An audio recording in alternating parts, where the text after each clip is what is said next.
ലോകത്തിനി അതിജീവിക്കാൻ പോകുന്നില്ല. ഇന്ത്യയിലെ പൊളിറ്റിക്കൽ ഇസ്ലാമിന്റെ ഏറ്റവും അവസാനത്തെ ശവപ്പെട്ടിയിലടിച്ച ആണിക്കല്ലാണ് ഈ ക്ഷേത്ര സ്ഥാപനം എന്ന് നിങ്ങൾ മനസ്സിലാക്കുക. രണ്ടാമത്തെ നിങ്ങളുടെ ഇന്റർനാഷണൽ തലത്തിൽ നിങ്ങളുടെ പൊളിറ്റിക്കൽ ഇസ്ലാമിന്റെ ശവപ്പെട്ടിയിൽ അടിക്കാൻ പോകുന്ന അവസാനത്തെ ആണിയാണ് ഇസ്രായേൽ യുദ്ധം എന്ന് പറയുന്നത്.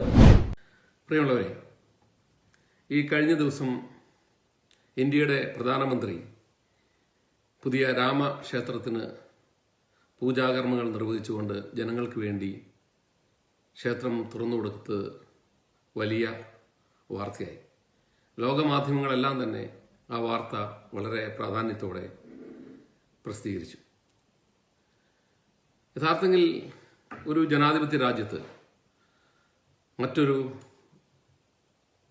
വിഭാഗത്തിൻ്റെ കയ്യിലിരുന്ന പള്ളി പിടിച്ചെടുത്ത് ക്ഷേത്രമാക്കി എന്ന് പറയുന്നത്, ക്ഷേത്രങ്ങളും പള്ളികളും ഇന്ന് അപ്രസക്തമായിക്കൊണ്ടിരിക്കുന്ന ഈ കാലഘട്ടത്തിൽ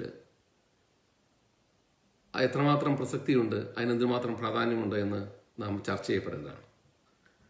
യൂറോപ്പിലുടനീളം ഇത്തരം പിടിച്ചെടുക്കലുകളും കടന്നുകയറ്റങ്ങളും നടത്തിയിട്ടുള്ള പള്ളികൾ ഇന്ന് അടഞ്ഞു പോയിക്കൊണ്ടിരിക്കുകയാണ്, വിശ്വാസികൾ ഇല്ലാതെ. അപ്പോൾ യഥാർത്ഥത്തിൽ യൂറോപ്പിൽ കഴിഞ്ഞ 200 വർഷങ്ങൾക്ക് മുമ്പ് നടന്ന സംഭവത്തിൻ്റെ ഒരു തനിയാവർത്തനം മാത്രമാണ് ഇന്ന് ഇന്ത്യയിൽ രാമക്ഷേത്രത്തിലൂടെ കാണാൻ കഴിയുന്നത്. എന്നാൽ ഈ കഴിഞ്ഞ 200 വർഷങ്ങൾക്ക് മുമ്പ് സംഭവിച്ച അതിൻ്റെ തനിയാവർത്തനം നടത്തുമ്പോൾ നമ്മൾ എവിടെ നിൽക്കുന്നു എന്ന് നാം പരിശോധിക്കേണ്ടതുണ്ട്. ഒരുപക്ഷെ ഇന്ത്യയിലെ കോളനിവൽക്കരണവും ഹിന്ദു സമൂഹത്തിൻ്റെ സ്വമേധയുള്ള പരിണാമ പ്രക്രിയയെ അത് തടസ്സപ്പെടുത്തിയിട്ടുണ്ട്. ആ പരിണാമ പ്രക്രിയയിലേക്ക് അവർ തിരിച്ചു പോവുകയും ആ 200 വർഷങ്ങൾക്ക് മുമ്പും 300 വർഷങ്ങൾക്ക് മുമ്പും യൂറോപ്പിൽ നടന്നതിൻ്റെ ഒരു തുടർച്ചയായി ആ പരിണാമം ഇന്ന് വീണ്ടും തുടക്കമിട്ടിരിക്കുന്നതായിട്ടാണ് എനിക്ക് തോന്നുന്നത്. കോളനി വാഴ്ചയുടെ കാലഘട്ടത്തിൽ, അതുപോലെ തന്നെ അതിനു മുമ്പ് ഇസ്ലാമിക ഇൻവേഷൻസ് നടക്കുന്ന കാലഘട്ടത്തിലെല്ലാം തന്നെ ഹിന്ദു സമൂഹത്തിലുണ്ടാകേണ്ട സ്വമേധയാ ഉണ്ടാകേണ്ട ഒരു പരിണാമ പ്രക്രിയ അവിടെ തടയപ്പെട്ടതിൻ്റെ പരിണിതഫലമായിട്ടാണ് ഇന്ന് ഇത്തരത്തിലൊരു തിരിച്ചുപോക്കിലേക്ക് അവർ എത്തപ്പെട്ടിട്ടുള്ളത് എന്നാണ് എൻ്റെ ഒരു സാമൂഹിക നിരീക്ഷണം എന്ന് പറയുന്നത്. അത് കാലാന്തരത്തിലൂടെ അത് സ്വമേധയാ പരിണമിച്ച് ഈ പറയുന്ന ക്ഷേത്രങ്ങളും ഈ പറയുന്ന പള്ളികളുമല്ല മനുഷ്യന് വേണ്ടത്. മനുഷ്യന് വേണ്ട റിസർച്ച് സെൻ്ററുകളും യൂണിവേഴ്സിറ്റികളും അതുപോലെ അവൻ്റെ ജീവിത നിലവാരം ഉയർത്താൻ കഴിയുന്ന ഉൽപ്പന്നങ്ങൾ ഉൽപ്പാദിപ്പിക്കാൻ കഴിയുന്ന ഫാക്ടറികളും ഒക്കെയാണ് വേണ്ടത്. അതിന് സയൻറ്റിഫിക്കായുള്ള റിസർച്ചുകളാണ് വേണ്ടത്. ആ സയൻറ്റിഫിക് ബോധമാണ് വേണ്ടതെന്നുള്ള തിരിച്ചറിവിലേക്ക് എത്തപ്പെടാൻ അവർ കുറച്ചുകൂടെ സമയമെടുക്കുന്നു, അല്ലെ ഇന്ത്യയിൽ അതിന് കുറച്ചുകൂടെ സമയമെടുക്കുന്നു എന്നുള്ള ഒരു ചിന്തയാണ് എനിക്ക് ഈ ക്ഷേത്രം ഉദ്ഘാടനം ചെയ്തപ്പോൾ തോന്നിയത്. യൂറോപ്പിലെ പല കത്തീഡ്രലുകളും ഇന്ന് ആളുകളില്ലാതെ കിടക്കുകയാണ്. അതെല്ലാം അതിൻ്റെ ആർക്കിടെക്ചർ കാണാനും അതിനുള്ളിലെ സ്ട്രക്ചേഴ്സ് കാണാനും വേണ്ടി ടൂറിസ്റ്റുകൾക്ക് വേണ്ടിയാണ് ഇന്ന് പ്രധാനമായി ഉപയോഗിക്കപ്പെടുന്നത്. കാരണം ഇതുപോലെ പിടിച്ചെടുക്കപ്പെട്ട സ്ഥലങ്ങളാണ് പലത്. അതെല്ലാം ഇന്ന് അത്തരത്തിലായി മാറിക്കൊണ്ടിരിക്കുന്നു. എന്നാൽ ഈ തിരിച്ചുപിടിക്കലിൻ്റെ ചരിത്രം യൂറോപ്പിൽ അന്വേഷിച്ചാൽ നമുക്ക് കാണാൻ പറ്റുന്നത് പ്രധാനമായിട്ടും സ്പെയിനിലാണ്. സ്പെയിനിൽ നിന്നാണ് ഇന്ത്യയിലേക്ക് ഇത് എത്തിയിരിക്കുന്നതാണ് എനിക്ക് തോന്നുന്നത്. കാരണം സ്പെയിനിലെ ആൻഡലൂസിയ എന്ന് പറയുന്ന സ്ഥലത്തെ കോർഡോബ എന്ന് പറയുന്ന കത്തീഡ്രൽ 785 ഉമയാദ് മോസ്ക് എന്ന് പറയുന്ന ഉമയാദ് ഡൈനാസ്റ്റി എന്ന് പറയുന്ന ഡൈനാസ്റ്റി, അവിടെ സിറിയയിലെ ഡൈനാസ്റ്റിയാണ്. അവർ സ്പെയിൻ കീഴടക്കിയപ്പോൾ അവിടുത്തെ കത്തീഡ്രൽ പിടിച്ചെടുത്ത് ആ കത്തീഡ്രൽ അവർ കൺവെർട്ട് ചെയ്തു. സെൻറ്റ് വിൻസെന്റ് ബസിലിക്ക എന്ന് പറയുന്ന ആ പള്ളി അവർ പിടിച്ചെടുത്ത് അത് മോസ്കായി കൺവെർട്ട് ചെയ്ത് വളരെ അതിമനോഹരമായ ഒരു മോസ്കാക്കി 200 വർഷം കൊണ്ട് അവർ പണി തീർത്തു. എന്നാൽ 1236 അവിടെ ഈ സ്പെയിൻ പിടിച്ചെടുത്ത ഇസ്ലാമിക ഭരണകൂടത്തെയും അതുപോലെ ഇസ്ലാമിസ്റ്റുകളെയും സ്പെയിനിൽ നിന്ന് ഒഴിവാക്കുന്നതിന് വേണ്ടി, പൂർണ്ണമായി അബോളിഷ് ചെയ്യുന്നതിന് വേണ്ടി ഒരു മൂവ്മെന്റ് സ്റ്റാർട്ട് ചെയ്തു. റീകോൺകിസ്റ്റ എന്നാണ് പറയുന്നത്. ഈ റീകോൺകിസ്റ്റയുടെ ഭാഗമായി പിന്നീട് ഇസ്ലാമിനെതിരെ നടന്ന യുദ്ധങ്ങളിൽ ഫെർഡിനൻഡ് തേർഡ് എന്ന് പറയുന്ന ആള് എന്ന കിങ് ഫെർഡിനൻഡ് തേർഡ് 1236 ഈ കത്തീഡ്രൽ ഈ മോസ്ക് തിരിച്ചുപിടിച്ച് കത്തീഡ്രലാക്കി മാറ്റി. ഇസ്ലാമിക ഭരണാധികാരികൾ ആ കത്തീഡ്രലിലെ മണി അടിക്കുന്നത് അവർക്ക് അലോസരമായി തോന്നി. അവിടെ പള്ളിയിലെ വലിയൊരു മണി ഉണ്ടായിരുന്നു. ആ മണി അവർ താഴെ ഇറക്കി ഉരുക്കി അത് മോസ്കിൻ്റെ തൂണുകളാക്കി മാറ്റി, തൂണുകളിൽ ആക്കി മാറ്റി. എന്നാൽ അതേ തൂണുകൾ തിരിച്ചെടുത്ത് വീണ്ടും അത് ബെല്ലാക്കി മാറ്റാൻ, മണിയാക്കി മാറ്റാൻ കിങ് ഫെർഡിനൻഡ് ഓർഡർ ഇടുകയും അതിൻ്റെ അടിസ്ഥാനത്തിൽ അത് അങ്ങനെ ആക്കുകയും ആ മണി ഇന്ന് നമുക്ക് ഈ ആൻഡലൂസിയിലെ കോർഡോബ എന്ന് പറഞ്ഞ പള്ളിയിൽ ചെന്നാൽ കാണാൻ കഴിയും. അപ്പം ചരിത്രത്തിൽ പള്ളി പിടിച്ചെടുത്ത് മോസ്ക് ആക്കുകയും ആ മോസ്ക് വീണ്ടും പള്ളിയാക്കുകയും ചെയ്ത ഒരു ചരിത്ര പ്രാധാന്യമുള്ള സ്ഥലമാണ് സ്പെയിനിലെ ആൻഡലൂസിയയിലെ ഈ പറയുന്ന സെന്റ് വിൻസെന്റ് ഓഫ് സാറാഗോസ എന്ന് പറഞ്ഞ ഈ കത്തീഡ്രൽ എന്ന് പറയുന്നത്. അപ്പം ചരിത്രത്തിൽ സ്പെയിനിൽ നിന്ന് തുടങ്ങിയ തിരിച്ചെടുക്കില്ല. പക്ഷെ ഇന്ന് ആ സ്പെയിനിലെ പള്ളി എന്ന് പറയുന്നത് ഇവരുടെ ഒരു ഹെറിറ്റേജ് പ്ലേസാണ്, യുനെസ്കോയുടെ ഒരു ഹെറിറ്റേജ് പ്ലേസായി 1984 മാറി. അതൊരു വലിയ ടൂറിസ്റ്റ് പ്ലേസായി മാറി.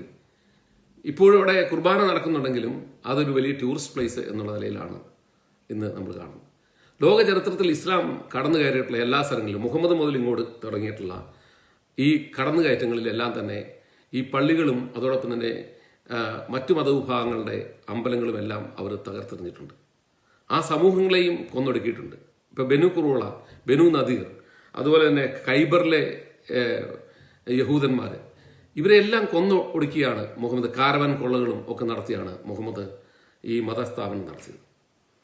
ഈ 1992 നമ്മുടെ ഇവിടെ ഈ ബാബറി മസ്ജിദ് പൊളിച്ചപ്പം അതേ സമയം തന്നെ ബംഗ്ലാദേശിൽ അതിഭീകരമായ ആക്രമണമാണ് അവിടുത്തെ വളരെ ചെറിയ മൈനോറിറ്റി ആയിട്ടുള്ള ഹിന്ദുക്കൾക്ക് നേരെ നടന്നത്. ആ കൊലപാതകങ്ങളുടെ ചരിത്രമാണ് പിന്നീട് തസ്ലിമ നസീർ അദ്ദേഹത്തിൻ്റെ ലജ്ജ എന്ന് പറയുന്ന നോവലിലൂടെ നമ്മളെ വരച്ച് കാണിച്ചത്. അപ്പം ഈ മതങ്ങളുടെ ഈ കടന്നുകയറ്റങ്ങൾ എപ്പോഴും മനുഷ്യനെ ഏറ്റവും കൂടുതൽ കൊല്ലുകയും നശിപ്പിക്കുകയും ചെയ്തിട്ടുള്ളതാണ്. അപ്പം ഇസ്ലാം എന്ന് പറയുന്ന മതം ഇന്നും ആ കോൺകറിങ് തുടർന്നുകൊണ്ടിരിക്കുന്നു എന്നാണ് നമ്മൾ മനസ്സിലാക്കേണ്ടത്. അതിൻ്റെ കാരണം അവർ ഈ അടുത്ത കാലത്ത് തന്നെ നമ്മുടെ കാശ്മീരിൽ എത്രയോ ക്ഷേത്രങ്ങളും എത്രയോ പള്ളികളുമാണ് തകർത്തത്. ക്രിസ്ത്യൻസ് പേഗൻസ് മതത്തിൽ നിന്നാണ് ക്രിസ്ത്യൻ മതത്തിലേക്കുള്ള കൺവേർഷൻ നടക്കുന്നത്. അതായത് ക്രിസ്ത്യാനിറ്റി റോമിൽ രൂപപ്പെട്ടതിന് ശേഷം റോമിലെ രാജാവ് ഈ പറയുന്ന കോൺസ്റ്റന്റൈൻ ചക്രവർത്തി ക്രിസ്ത്യാനിയായപ്പോൾ അന്ന് നടന്നിരുന്ന പേഗൻ പ്രാക്ടീസസ് നടന്നിരുന്ന ബഹുദൈവ ആരാധന നടന്നിരുന്ന അമ്പലങ്ങളും പള്ളികളും എല്ലാം ക്രിസ്ത്യൻ പള്ളികളായി കൺവേർട്ട് ചെയ്യുകയും പിന്നീട് ക്രിസ്ത്യൻസ് കോൺക്രീറ്റ് ചെയ്ത സ്ഥലങ്ങളിൽ ഈ പള്ളികൾ പിടിച്ചെടുക്കുകയും ചെയ്തിട്ടുണ്ട്. ആ പിടിച്ചെടുക്കലിന്റെ ചരിത്രം തുടങ്ങിയത് ക്രിസ്ത്യൻസ് ആണെങ്കിലും പിന്നീട് ഇസ്ലാം വന്നപ്പോൾ ഇസ്ലാം ഇതേ കോൺകറിങ് തന്നെയാണ് നടത്തുന്നത്. ഈ അടുത്ത കാലത്ത് സൈപ്രസിൽ 1974 ടർക്കി കടന്നു കയറി അവിടുത്തെ മിക്കവാറും ഒട്ടേറെ വലിയ പള്ളികളും തകർത്ത് കളഞ്ഞു. ഇന്നും ഈ പള്ളികൾ കീഴടക്കുന്നത് ഇസ്ലാമിന്റെ ഒരു സംസ്കാരത്തിന്റെ ഭാഗമാണ്. നമ്മൾ ഇറാഖിൽ കണ്ടതാണ്. ഇറാഖിൽ ISIS പള്ളികൾ പിടിച്ചെടുക്കുക മാത്രമല്ല ക്രിസ്ത്യൻ വിശ്വാസികൾ ആരാധിച്ചിരുന്ന ബിംബങ്ങളെ എടുത്ത് തറയിലിട്ട് പൊട്ടിക്കുന്നത് നമ്മൾ കണ്ടതാണ്. അപ്പൊ ചരിത്രത്തിൽ ഈ പിടിച്ചെടുക്കൽ ക്രിസ്ത്യൻസ് ഒരു ഘട്ടത്തിൽ അവസാനിപ്പിച്ചു. ക്രിസ്ത്യൻസ് ഇന്ന് സമാധാനത്തിലേക്ക് മാറുകയും അവർ സമാധാനത്തിന്റെ പക്ഷത്ത് നിന്നുകൊണ്ട് അവരുടെ ഇന്നലകളിൽ നടത്തിയിട്ടുള്ള പിടിച്ചുപറിക്കലും കോൺകറിങ്ങും അവർ അവസാനിപ്പിച്ചപ്പോൾ ഇന്നും ഇസ്ലാം അത് അനുസൃതം തുടർന്നുകൊണ്ടിരിക്കുകയാണ്. ഇതിനെ ഒരു പരിധിവരെ വിലങ്ങ് ഇടേണ്ടതുണ്ട്. ഇതിനൊരു പരിധിവരെ തടസ്സം സൃഷ്ടിക്കേണ്ടതുണ്ട്.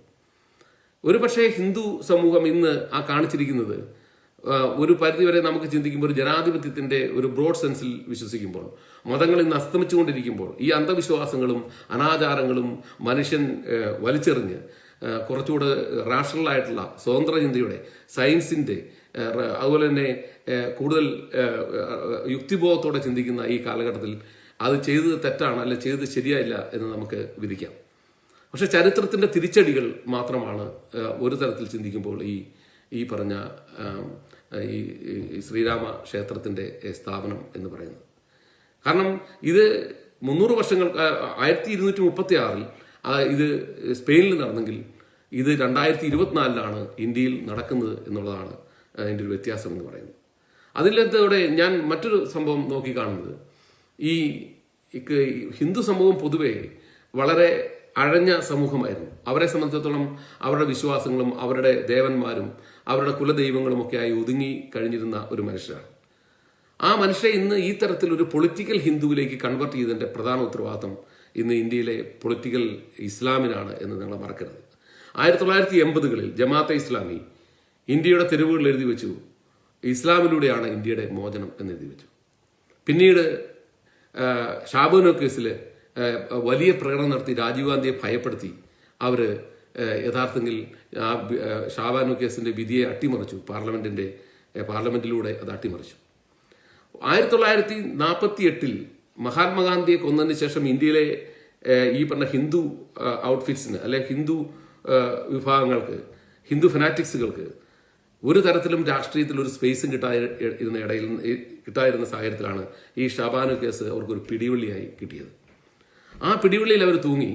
ആ പിടിവള്ളിയിൽ തൂങ്ങി അതിനുശേഷം അവർ 1949-ൽ നെഹ്റു അവിടെ സ്വയംഭൂവായി എന്ന് പറയുന്ന ശ്രീരാമനെ കൊണ്ട് സരയൂ നദിയിൽ എറിയാൻ പറഞ്ഞ് അത് അടച്ചിട്ടതാണ്. 1853-ൽ ബ്രിട്ടീഷുകാർ അടച്ചിട്ട ക്ഷേത്രമാണത്. അവിടെ 1600 മുതൽ ഇങ്ങോട്ട് ഒട്ടേറെ കലാപങ്ങൾ നടന്നതിൻ്റെ അടിസ്ഥാനത്തിൽ ബ്രിട്ടീഷുകാർ അടച്ചിട്ട ക്ഷേത്രമാണത്. ആ ക്ഷേത്രം 1949-ൽ സ്വയംഭൂവായി രാമൻ എന്ന് പറഞ്ഞുകൊണ്ട് രാമൻ എന്ന് പറഞ്ഞു നമ്മുടെ പാലപ്പുഴക്കാരൻ കളക്ടർ കെ നായരാണ് അതിൻ്റെ പുറകിൽ എന്നാണ് പറയുന്നത്. അദ്ദേഹമാണ് ഫൈസാബാദിലെ ജില്ലാ കളക്ടറായിരുന്നയാൾ. എന്താണെങ്കിലും അത് പിന്നീട് നെഹ്റു അടച്ചിട്ടു. നെഹ്റു അടച്ചിട്ട് 1984-ൽ പിന്നീട് ഈ ഷാബാനു കേസിനെ കോമ്പൻസേറ്റ് ചെയ്യാൻ വേണ്ടിയാണ് ഫൈസാബാദ് കോടതിയുടെ വിധി അനുസരിച്ചാണെങ്കിലും രാജീവ് ഗാന്ധിക്ക് ആ രണ്ടാമതൊരു തെറ്റ് ചെയ്യേണ്ടി വന്നു. ഒന്നാമത്തെ തെറ്റ് ഷാബാനു കേസിൽ അദ്ദേഹം പാർലമെന്റിൽ ബില്ല് പാസ്സാക്കി സുപ്രീം കോടതിയെ സൂപ്പർസീഡ് ചെയ്തു എന്നുള്ളതാണ്. അതിനുശേഷം പിന്നീട് ഈ രണ്ടാമത് ആ തെറ്റിനെ കോമ്പൻസേറ്റ് ചെയ്യാൻ വേണ്ടി ചെയ്തു കൊടുത്ത മറ്റൊരു തെറ്റാണ് ഈ പറയുന്ന ക്ഷേത്രം തുറന്നു കൊടുത്തത്. ഇതിൽ നിന്നാണ് പിന്നീട് ഈ ഹിന്ദു ഔട്ട്ഫിറ്റ്സുകൾക്ക് അല്ലെ ഹിന്ദു ഫനാറ്റിക്സുകൾക്ക് വളരെ കൃത്യമായ ഒരു രാഷ്ട്രീയ ഇടം ഇന്ത്യൻ രാഷ്ട്രീയത്തിൽ ലഭിച്ചത്. ഇതിന്റെ കാരണം എന്ന് പറയുന്നത് യഥാർത്ഥത്തിൽ ഈ പൊളിറ്റിക്കൽ ഇസ്ലാമിന്റെ അജണ്ട ഇന്ത്യയിൽ നടപ്പിലാക്കാൻ ശ്രമിച്ചതാണ്. പിന്നീട് ഇങ്ങോട്ട് വന്നപ്പോൾ ടെററിസ്റ്റ് അറ്റാക്കുകൾ ക്രമാതീതമായി ഇന്ത്യൻ സാഹചര്യത്തിൽ ഇന്ത്യയെ 2047 ആകുമ്പോഴത്തേക്കും ഇസ്ലാമിക രാഷ്ട്രമാക്കാൻ ശ്രമിക്കുന്ന പൊളിറ്റിക്കൽ ഇസ്ലാമിന്റെ ആശയങ്ങൾ പുറത്തു വന്നു.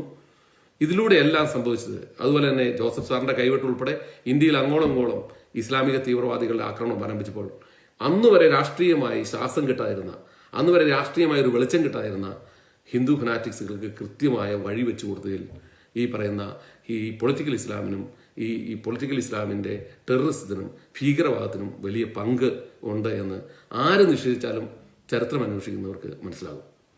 അതുകൊണ്ട് ഈ പൊളിറ്റിക്കൽ ഇസ്ലാം ഇട്ടുകൊടുത്ത വഴിയിലൂടെയാണെന്ന് ഹിന്ദു തീവ്രവാദികൾ ഇന്ത്യയുടെ അധികാരത്തിൽ എത്തിയിരിക്കുന്നത്. ഇനി അവരെ അടുത്ത കാലത്തെങ്ങും പറിച്ചു മാറ്റാൻ കഴിയുകയില്ല. കാരണം ഈ പറയുന്ന ഈ ഇസ്ലാമിക തീവ്രവാദികളുടെ ആക്രമണം ഇന്ത്യയുടെ തെരുവുകളിൽ അങ്ങോളം ഇങ്ങോളം നടന്നപ്പോൾ അസ്തപ്രജ്ഞരായി നിന്ന മനുഷ്യരുടെ ഇടയിലേക്കാണ് അവർ വന്നത്. ഞങ്ങളിത് പരിഹരിക്കാം എന്ന് പറഞ്ഞു. അവർ വന്നു, അവർ തെരുവുകൾ ശാന്തമാക്കി. ഇന്ന് ഇന്ത്യയുടെ തെരുവുകളിൽ ഈ തീവ്രവാദികൾ അഴിഞ്ഞാടുന്നില്ല എന്നുള്ളത് തന്നെ സമാധാനകാംക്ഷികൾക്ക് വലിയൊരു പ്രത്യാശ നൽകുന്നതായി മാറി. അപ്പൊ അതുകൊണ്ട് തന്നെ അവരെ ഇനി ഉടനെ പറിച്ചു കളയാം എന്ന് കരുതും. അപ്പൊ ഇതിൽ നിന്ന് ആത്യന്തികമായി ഇസ്ലാമിക തീവ്രവാദികൾ ഒരു കാര്യം മനസ്സിലാക്കണം.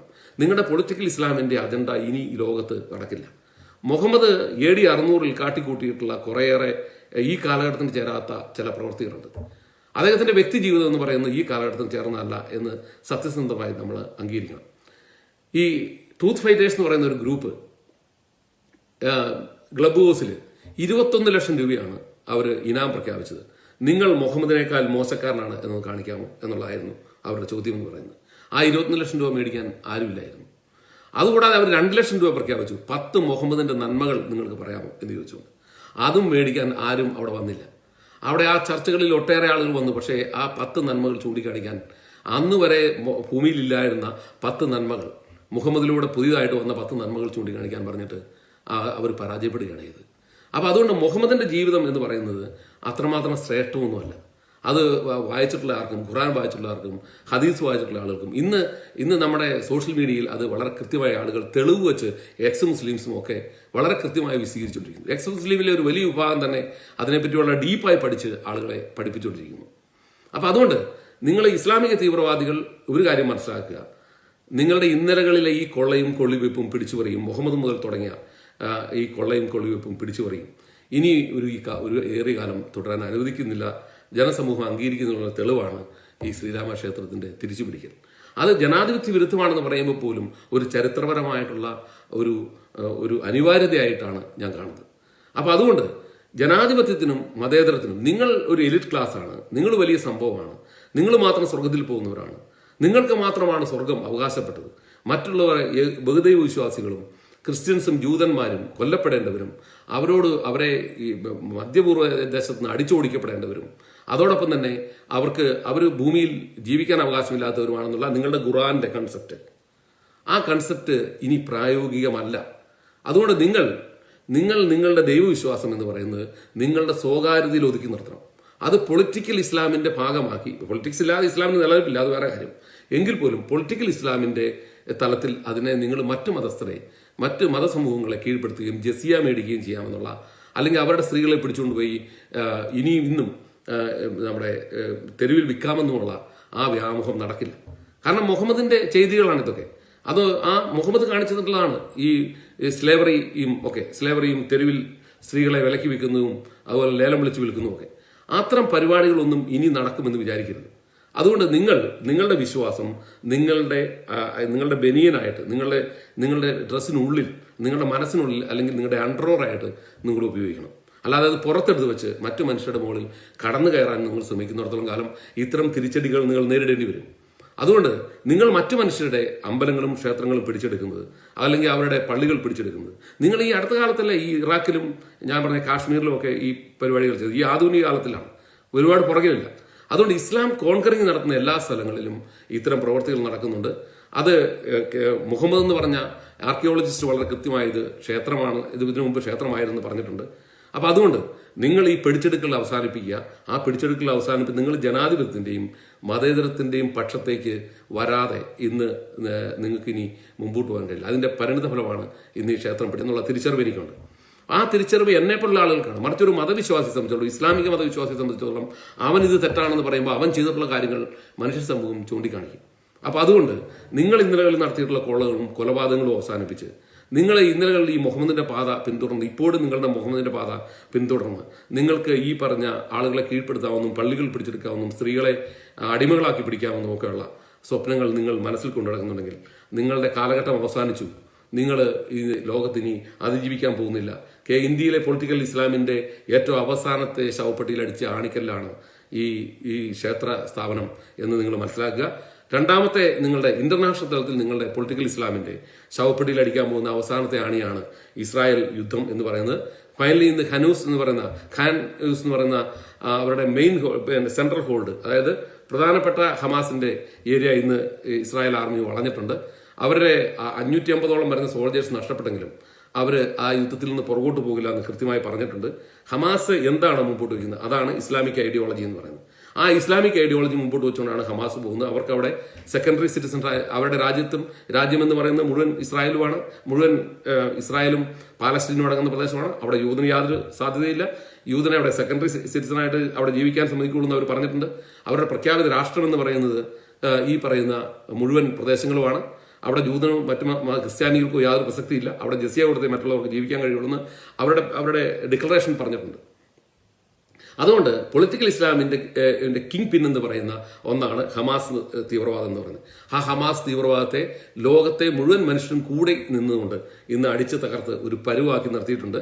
ഇന്നലെ ഈ അടുത്ത ദിവസം തന്നെ ഇതെല്ലാം സറണ്ടർ ചെയ്യേണ്ട ഈ ഹമാസ് തീവ്രവാദികൾ സറണ്ടർ ചെയ്യുന്നത് നമുക്ക് കാണേണ്ടി വരും. ഇപ്പൊ തന്നെ അവരുടെ മെയിൻ ഹോൾഡ്, ഇന്ന് അവരുടെ സെൻട്രൽ കമാൻഡ് ഇരിക്കുന്ന ഏരിയ ഖാൻ യൂണിസ് എന്ന് പറഞ്ഞ പ്രദേശം പൂർണ്ണമായി ഇസ്രായേൽ ആർമി വളഞ്ഞിട്ടുണ്ടെന്നാണ് ഇന്നലെ വായിച്ചത്. അപ്പൊ അതുകൊണ്ട് നിങ്ങളൊരു കാര്യം മനസ്സിലാക്കുക, നിങ്ങളുടെ ഇത്തരം വരുന്ന ഇസ്ലാമിക തീവ്രവാദത്തിൽ നിങ്ങൾ പുറകോട്ട് പോയി ജനാധിപത്യത്തിലേക്ക് നിൽക്കുമ്പോൾ മാത്രമാണ് നിങ്ങളുടെ കൂടെ മനുഷ്യരുണ്ടാവുള്ളൂ. അതുകൊണ്ട് കാലം ഈ സ്പെയിനിൽ നിന്ന് ഇന്ന് ഫൈസാബാദിലേക്ക് അല്ലെങ്കിൽ രാമക്ഷേത്രത്തിലേക്ക് ചരിത്രം എത്തി നിൽക്കുന്നതാണ് നമുക്ക് ഇന്ത്യയിൽ കാണാൻ കഴിഞ്ഞ്. നന്ദി. ടോം ജോസ്.